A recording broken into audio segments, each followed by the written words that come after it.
style.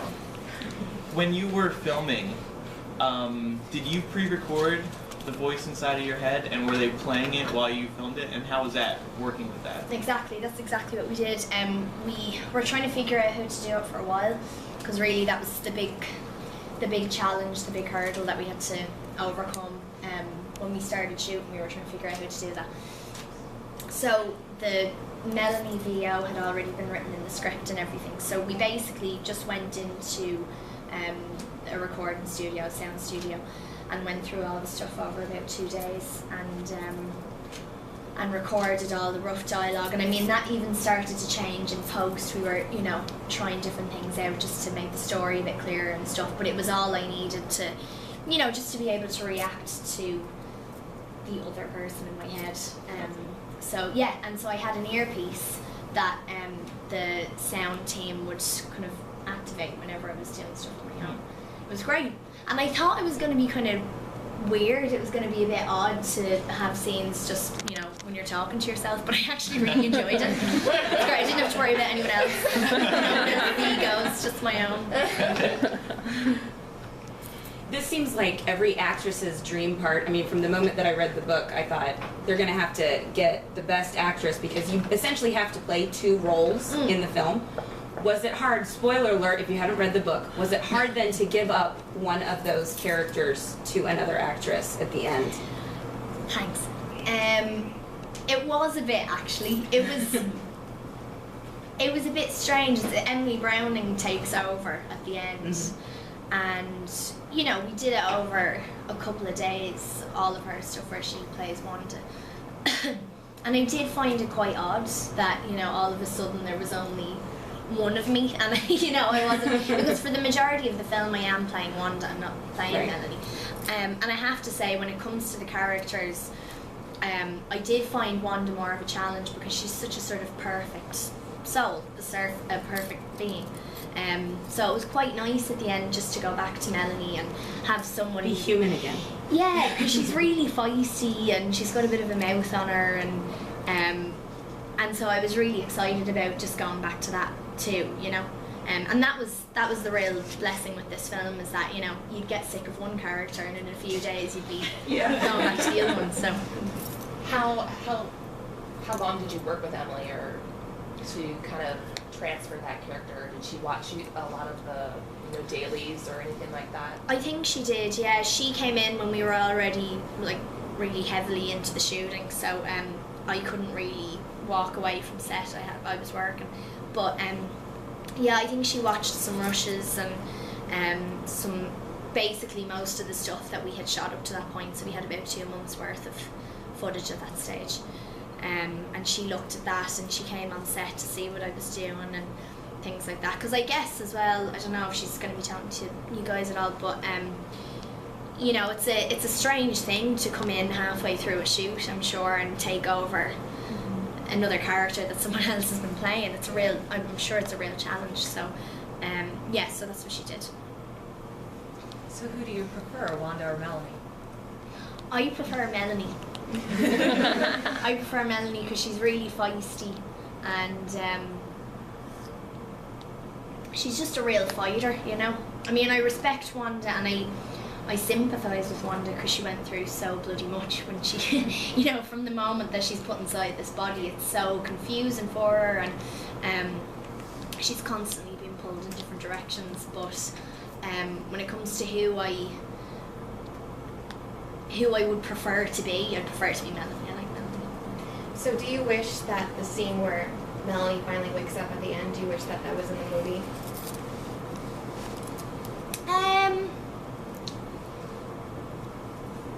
No, I think it's fine the way it is.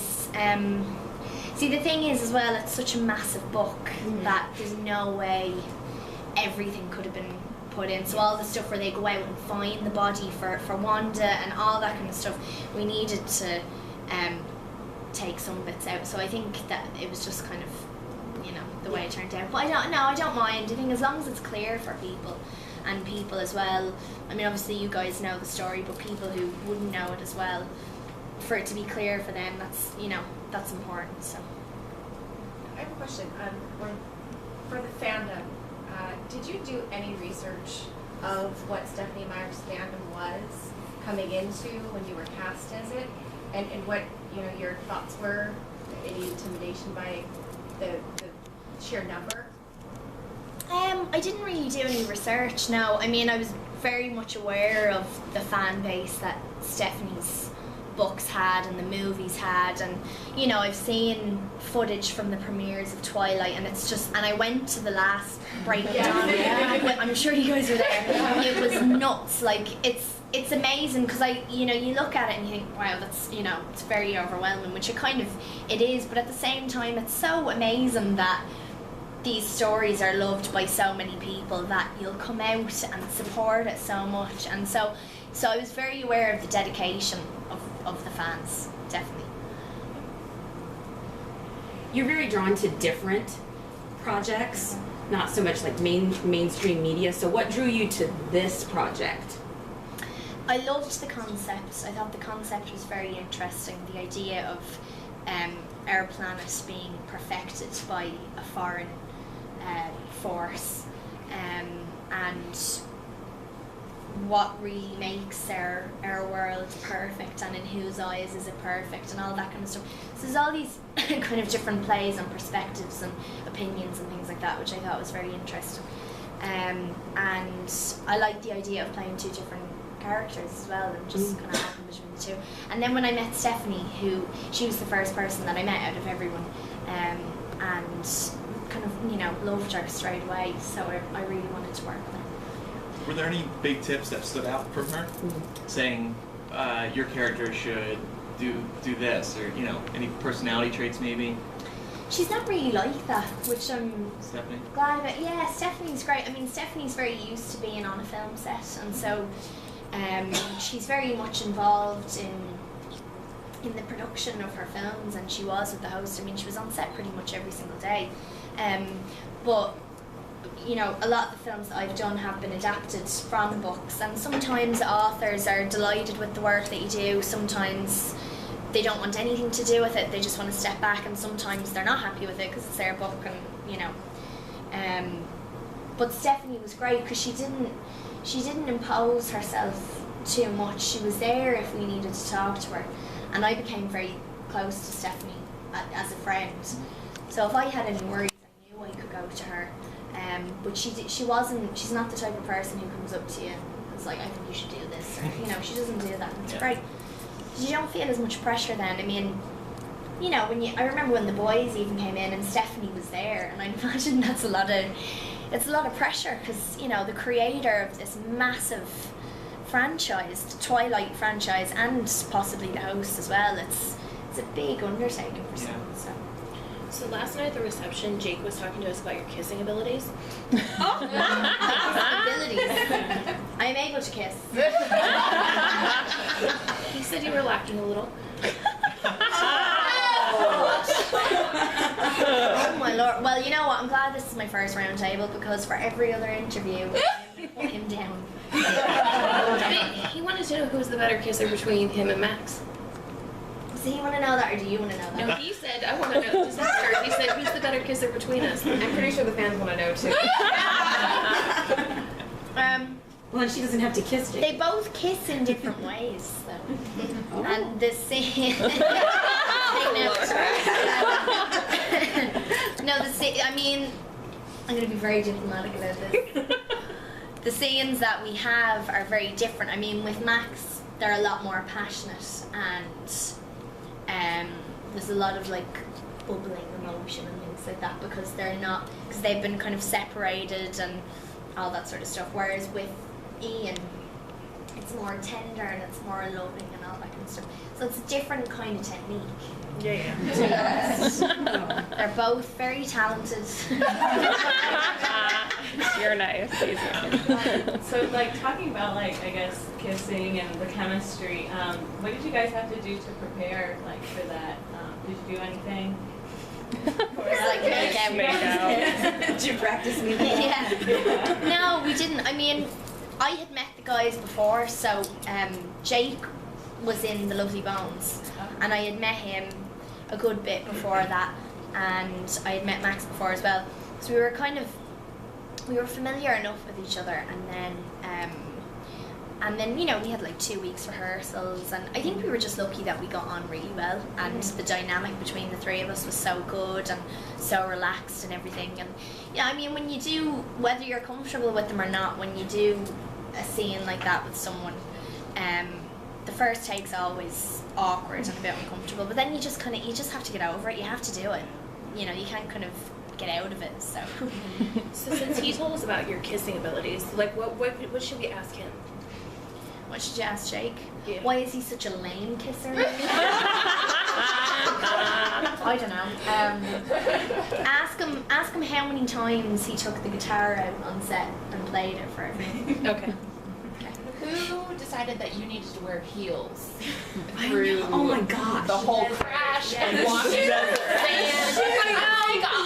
Why did they do that to you? I know, because they looked nice. But I know, we were all exactly the same, because we all loved these heels.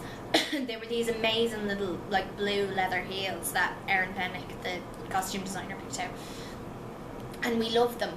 But at the same time, we were like, there's no way I can walk through a desert in this. And I ended up pretty much like walking through the desert for a couple of weeks, and I was in a car around and all that kind of stuff. So it was a bit of a pain because the pebbles and stuff would get into your shoes and you wouldn't be You able didn't to twist walk. your ankle or anything? No. They were- Those first couple steps, she Yeah. were like her feet were on the side. Yeah. I know. That was all acting. The heels kind of sink into the sand as well, you know, so you're walking along and you're kind of, it's all I a even bit, thought, can she take her shoes off? I know, She has yeah. socks on? Nothing like that. Did you keep anything from the set, like any clothing or anything? No, I don't think so. I wouldn't have minded the jeans though that Wanda wears when she's, you know those jeans that yeah. I wouldn't have minded those. They didn't give me anything though. They gave me nothing. You didn't keep contacts? No, I was glad to give those back. The day that I took those out for the last time was a very happy day. So you all seem really, really close. And I'm just wondering, it seems to me we get the feeling that Jake is the prankster. Yeah. And he seems like the butt of a lot of pranks. And so we were just wondering, what did he do to deserve? Did he do anything? So Max is really afraid of insects Oh. and butterflies. Moths and things like that. And Max made the huge mistake of telling us this, which I think is just hilarious that he's afraid of that. He's 27. But yeah, so we found out about this and we got, I think there was just one of these little plastic cockroaches or something on set. I don't know why it was on set. But we found it, and he'd heat up his lunch every day in his trailer in the little microwave. So we decided we'd put it in. We put a little cockroach into the microwave. It was Jake's idea, and I was really excited about it. And so he put it in, and a while later, Max just came like running out and was freaking out at this thing. He still hadn't realised that it was fake. So he thought it was still a real thing, and I was so excited by the prank. I kind of go along with pranks to a certain extent, but then I get so excited that I have to go, oh, it's only a joke. It's just a joke. We could have carried it on for the whole day, but he is, yeah, Jake's very funny. Like, Jake and I used to wrestle a lot on set. We were like, more brother and sister. So we were, as the Irish say, messers. But he's funny. We were wondering if you could talk a little bit about what happened at the Google Hangout. Like, you had the... That was hilarious. Was it awesome? It was I'm hilarious. sorry. It became a gift later. Was it? Okay. I usually don't look at any interviews that I've done, but my mum said to me afterwards, it was so hilarious. Because I was just all over. You know when I was moving about, I was trying to find a socket in the Savoy Hotel on Trafalgar Square. And I was going to a play straight afterwards. So what happened was, right, I was out having a bit of dinner, and I thought it was going to be at 7:30 or something like that, and then Jess, my publicist, calls me at like 6:30 and she's like, where are you? And I said, well, I'm just having a bit of dinner, I'm going to head over now in the next while and get set up. And she said, no, they're on now. So I had to run through Trafalgar Square on a Saturday or something, and it was so busy, and try and find a plug and find like the Wi-Fi password. It was a nightmare. And then when I got on, I was talking It was to during the Max. trailer. It was during the trailer. I'm sorry. It was hilarious. Sorry. It was cute. I keep apologising to Stephanie. Did you feel any similarities between Mel's struggle and Susie Salmon's struggle in Lovely Bones? Just being the in-between character. No, not really. I mean, I hadn't really thought of that. I guess you could draw comparisons to both, but it wasn't something that I kind of thought about to bring the character to life. So what did you bring? How did you bring the character to life? Like what type of resources did you look at? Did you read any sci-fi books or watch any movies? I read the script. I think it was all in the script. I read the book and I read the script, and we talked about it a lot. And you know, I want, like everything, hopefully, I just wanted to really look at the character and understand what was going on with both of them and their struggles and what they were thinking about and all that kind of stuff. So yeah, it was more just about kind of going over the script as much as I could and really understanding what was going on. Were there any character moments in the book that you wish made it into the movie? It's been a while since I read the book. I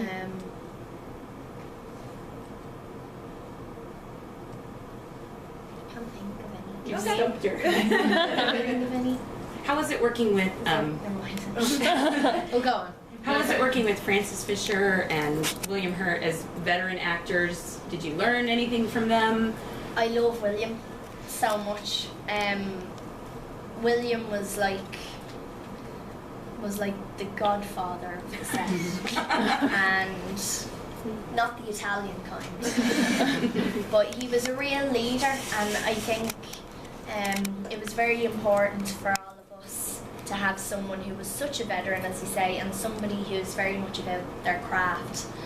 And you know, he's a theatre actor, he's trained, he's got a lot of experience, and I think it was really beneficial for all of us to have someone like that on set and be asking so many questions. And you know, there'd be times where we'd be pushed for time, like you always are on set, and you kind of just, you know, you'll rehearse the scene a few times and you'll just have to get into it to start shooting. We were doing that one day, and there were a lot of us in the scene, and so we were doing it and it was fine, but it didn't really feel right. And William sensed that, and he just said, you know what, let's just stop for a second and talk about this and take the time and go over it and rehearse it. And we did for about half an hour, which was unheard of on set. And it made such a big difference. And just the fact that he had, you know, really picked up on that was wonderful. And one of my The sense of favourite the cast, scenes, yeah. and but just from a real actor's point of view, you know, it wasn't about making the day for him. He wanted to make sure that we all kind of had what we needed, and he was great in that way. And one of my favourite scenes that I did, you know, I mean, not to watch it, but to shoot it, was a scene with William where you guys have seen the film, where he comes in after I find out that they've been slaughtering souls and everything, and he comes in, and it was such a human kind of scene, and it was very simple and very dramatic at the same time, and just because he was so great and it was so nice to have someone like him to kind of to work with was brilliant. So I love him. There were reports recently that you're interested in Cinderella. I know, there's a lot of that. Yeah, no, I'm not attached to that at all. No. Okay. The end of the post leaves it open for a possible sequel or the trilogy. Do you have any ideas of where you would want your character or characters to go? And maybe Hawaii or something. Instead of the desert. Sorry, it's very dirty. What, in the desert? Yeah, I know. Yeah, somewhere like that would be nice. well, a Beach possible somewhere. journey, I guess. What next? Oh, that's what you meant. I think, well, the good thing for me is that if they do a sequel, I'm going to be playing a character that essentially I haven't really played that much, which is really great, because I know the fear for me with doing a franchise would be someone else. I don't know. I mean, I think they'd have to get out of the cave soon enough. I think seems like it was pretty overpopulated anyway by the time I got there. So so I'd imagine in the next one maybe they might get out of the cave or do something else. And also they've come across souls now that they're kind of relatable to. So yeah, I don't know what Stephanie's gonna do. Like, she's writing it at the moment, so and she won't tell anyone anything. You're on here like, so have you had any ideas about what you're sticking in? But no, she wouldn't tell us. So you'd be definitely in if they decided to do another one. Yeah, I mean, obviously as always it depends on the script and scheduling and all that kind of stuff. But I would love to work with everyone again, and if that worked out, then yeah, definitely. Spoiler alert or whatever. For the end scene that you guys have with Emily Browning and like meeting other people that are mixed with like host and human. Yeah. Matt said to us last night that scene was like extra that you guys filmed. No, and you were gonna end it with just sending the seeker up. Do you like how it ended? Ended it with what? Just sending the seeker into a different planet. Yeah, I think I always liked that ending, and I think it was something that they were always going to do, but they couldn't for whatever reason. But it always felt right that I mean that's the ending in the book, and that those kind of really pivotal lines as well.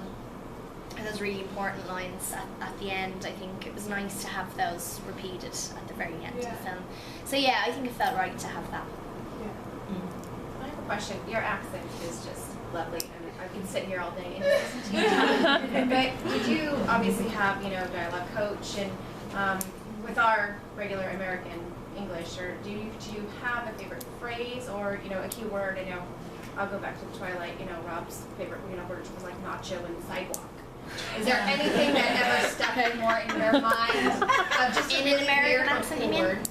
In an American accent, what was my?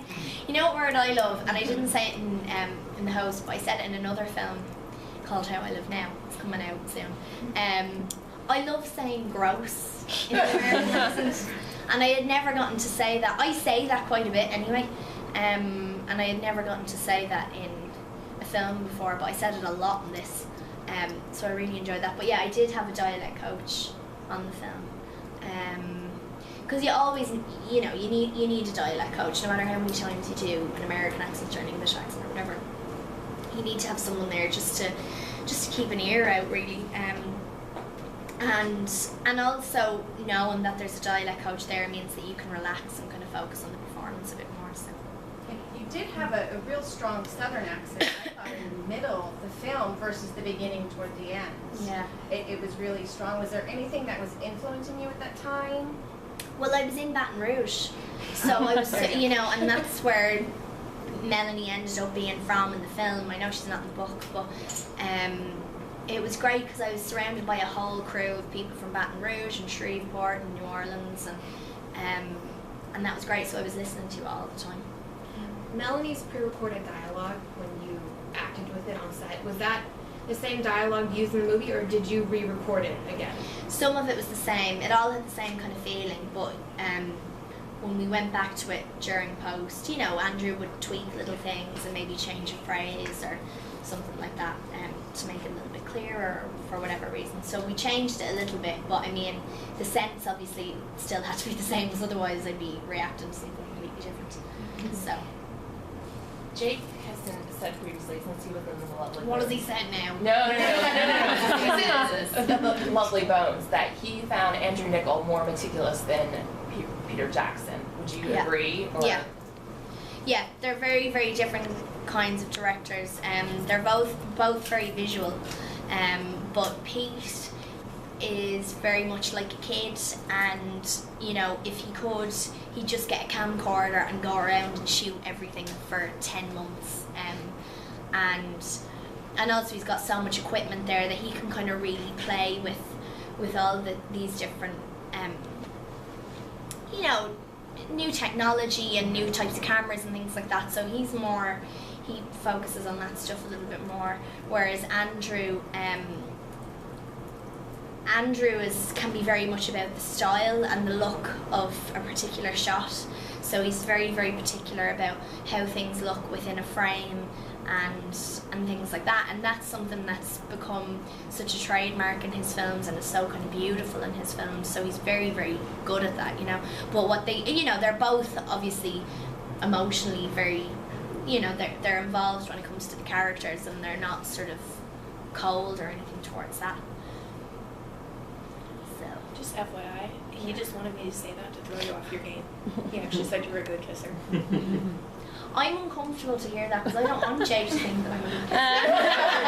My cousin saying that or something. So They got us involved in prank wars last night. in prank wars. Yeah.